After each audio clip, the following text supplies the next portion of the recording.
Okay. Fairmormon is a group of Bible-dumb idiots that only have one goal in mind. It isn't to find the truth. They can care less about truth.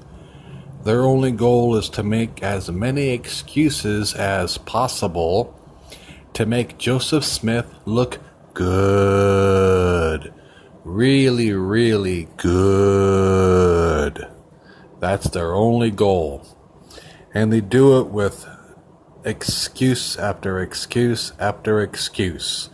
If a Fairmormon member, any one of these Bible-dumb idiots, were on a stage in a debate against a real biblical Christian scholar, they would be torn to pieces. So let's go over their excuse. Take, for example, Brigham Young. He said, Adam is our Father and our God, and the only God with whom we have to do. Close quote. He taught the first man, Adam, in the garden was the God of the Mormon people, believed it, pushed it, and taught it clear up until he died in 1877. He meant it. He was serious about it, and he believed it. And yet Mormons try to claim he was a prophet of God. Right. Fairmormon says, oh, we rejected that. We never voted and sustained that.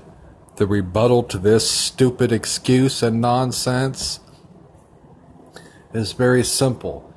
If your prophets are true prophets of God, then they hear directly from God. So you don't have to vote on what God said. If you do, then you're telling me one of two things. One, you're not sure your prophets are really true prophets, and they might not even hear from God. Or number two, you don't believe God knows what he's talking about, so you need a majority vote to put in a second opinion. Those are the only two ways out for you. Next excuse. Oh, well, that's not part of the standard works. Another Fairmormon idiotic excuse. This is stupid, retarded, and ludicrous. Okay. Truth is truth and a lie is a lie.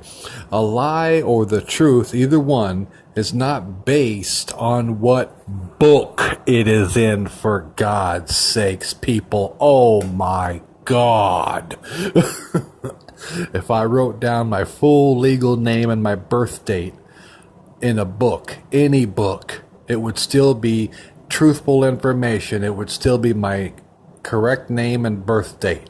I could write it down on a scrap piece of paper, on a calendar, or on the bathroom wall, for God's sakes. It's still the freaking truth. Truth is not defined only by what freaking book it is in. Hello, Fairmormon, wake up, smell the coffee and drink a cup, Fairmormon.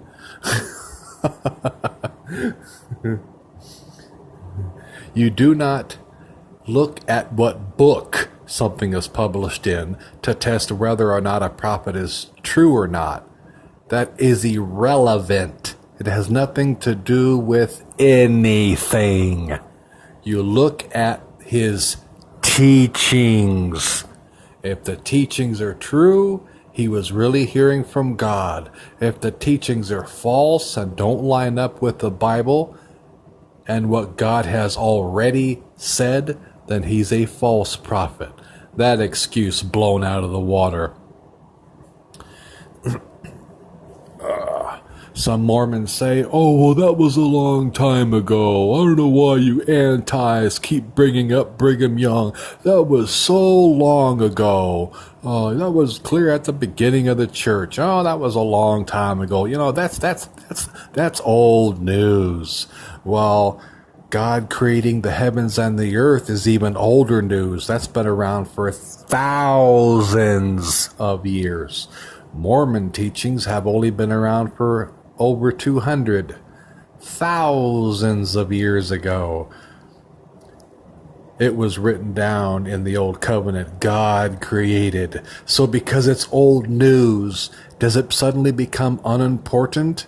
Does it suddenly become a lie? No. That excuse blown out of the water. Next. Next they'll say, oh, well, we don't teach this today. That is not official teaching. Okay, let's blast through this idiotic, retarded excuse. If you have true prophets, if you really believe, Mormons and Fairmormon, if you really believe that your presidents have really been true prophets, then they hear directly from God. Why wouldn't their doctrinal teachings be official? All of them should be official. If anything is not official, then you're saying one of two things once again. One, you're not sure God is telling the truth. Or two, you're not sure, haven't made up your minds yet if your prophets are really true prophets that hear from God. So you don't know if they're really teachings of men or not. So you have to vote on what's official and what's not. One excuse or the other, one point or the other. These are your only ways out. You have no other options out. Either you believe he's not hearing from God, or you believe that God doesn't know what he's talking about. So you have to select however you choose to as to what's official and what's not. If he's truly hearing from God and he's a real prophet, then all of his doctrinal teachings will be 100% correct, and thus all of them should be official. And last but not least, on the not official excuse, this is not how you test a prophet. You don't say, oh, well, we don't teach that anymore today. We don't claim that as official doctrine of our church. That's not how you test a prophet. I'm sorry, Fairmormon, that is not the biblical test. The Bible does not say anything about testing a prophet like this. No, that's not the test.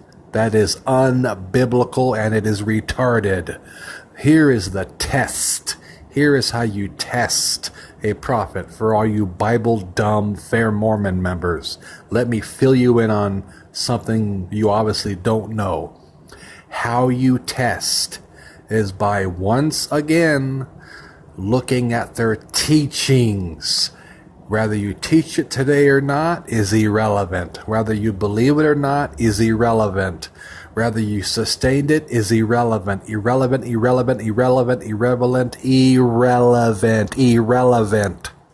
It means nothing. His teachings are the test. Everything else is irrelevant. If his doctrinal teachings are the truth and line up with what God has already said in the Old and New Covenant, he's a true prophet. If his doctrinal teachings are false, he's a false prophet. So when Brigham Young claimed Adam was the God of the Mormon people and the only God that they should have anything to do with, the only thing that needs to be... Listen, you freaking dumb Mormons. The only thing that needs to be decided is whether it's true or whether it's false. But Fairmormon likes to give excuses. We reject that. We don't accept that. Well, we don't teach that today. Well, that's old news. Well, I don't think he really meant that. He didn't say that. Well, we don't know really what he meant by that. Well, that's out of context. And this and that and the other and on and on and on and on and on and on and on and on. No, none of that is important.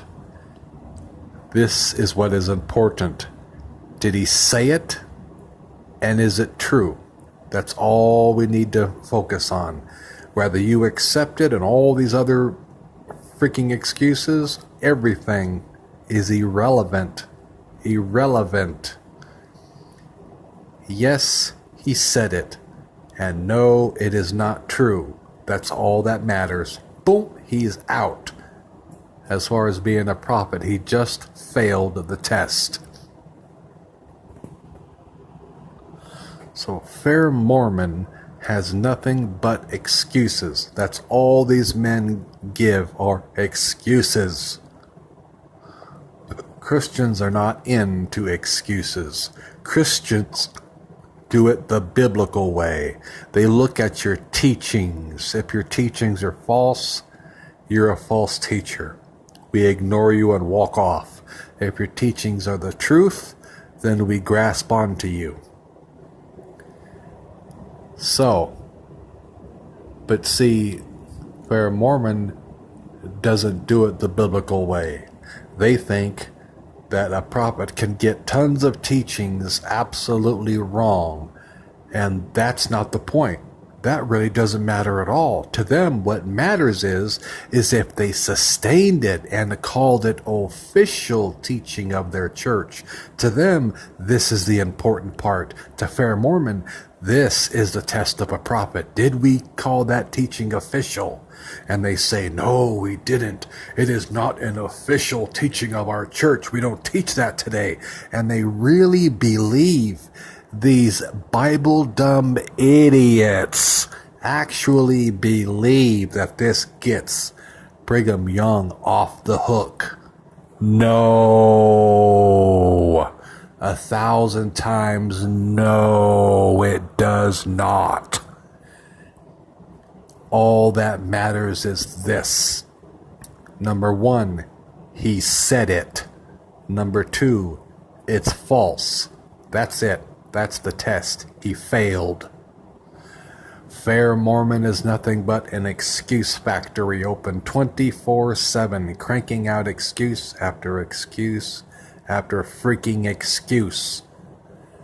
You would have to be a retarded, strung out drug addict to believe these stupid men and their dumb excuses. Christians don't buy excuses. The only people that fall for this crap are members because they want something to grasp onto so they can strengthen their faith and remain a member. So they don't see it. But Christians can see the nonsense. Do not go to Fairmormon for answers. They don't have any. They have nothing but bullshit.